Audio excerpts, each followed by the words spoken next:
Assalamualaikum warahmatullahi wabarakatuh. Di sini saya akan memaparkan tentang konsep dasar media BK. Pengertian dari media BK merupakan terdiri dari dua unsur penting, yaitu unsur peralatan dan perangkat keras.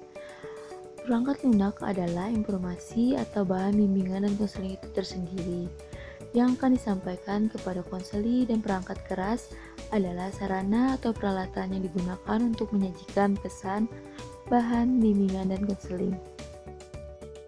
Pun pengertian media BK menurut para ahli, menurut Miaros, menyatakan media adalah segala sesuatu yang dapat digunakan untuk menyalurkan pesan yang dapat merangsang pikiran, perasaan, perhatian, dan kemauan siswa untuk belajar.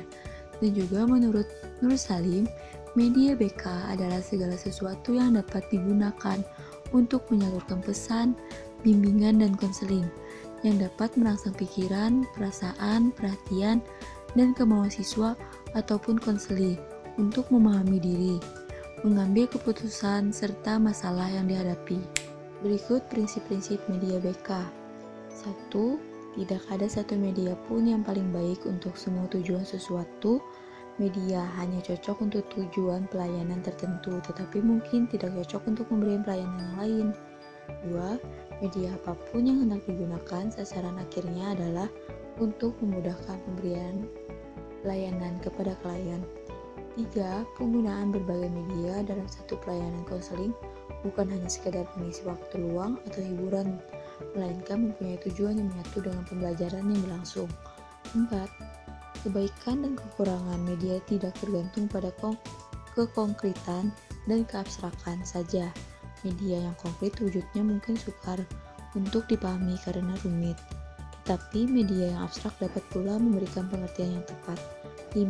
Penggunaan media BK dapat meningkatkan kreativitas, meningkatkan keinginan pengetahuan, dan memberikan varial pengajaran sehingga kelas akan menjadi lebih menarik. 6. Penggunaan beberapa media sekaligus akan dapat membimbing peserta didik. Penggunaan multimedia tidak berarti menggunakan media yang banyak sekaligus, tetapi media tertentu dan media yang lain untuk tujuan yang lain pula. Prinsip media BK. Berikut keterkaitan topik layanan yang akan diberikan atau digunakan dengan media BK, yaitu yang harus memperhatikan beberapa prinsip. 1. Konselor harus familiar dengan isi prosedur penggunaan media yang digunakan dalam layanan bimbingan dan konseling. Kedua, media harus sesuai dengan metode layanan bimbingan dan konseling yang digunakan. 3. Media mengikuti tujuan layanan bimbingan dan konseling, bukan mendikte tujuan layanan bimbingan konseling. Prinsip ini sangatlah penting karena semua komponen rencana layanan bimbingan dan konseling termasuk medianya pun juga diarahkan untuk mencapai perkembangan optimal dari setiap siswa ataupun juga pada konselingnya.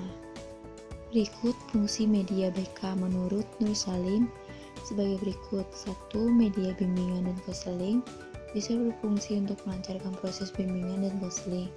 2.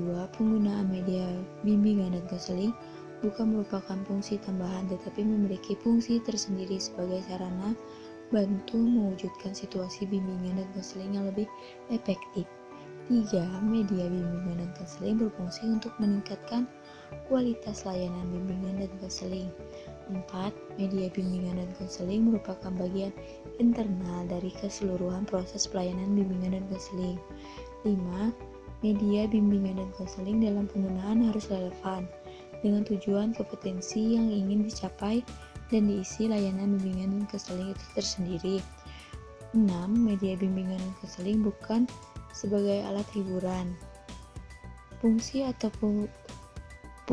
atau penggunaan media BK dalam layanan memperjelas penyajian pesan atau informasi agar tidak verbalitis, mengatasi keterbatasan ruang, merubah perilaku dari yang tidak diinginkan sesuai dengan yang diinginkan, dan juga menyamakan persepsi antara pembimbing dan individu yang dibimbing.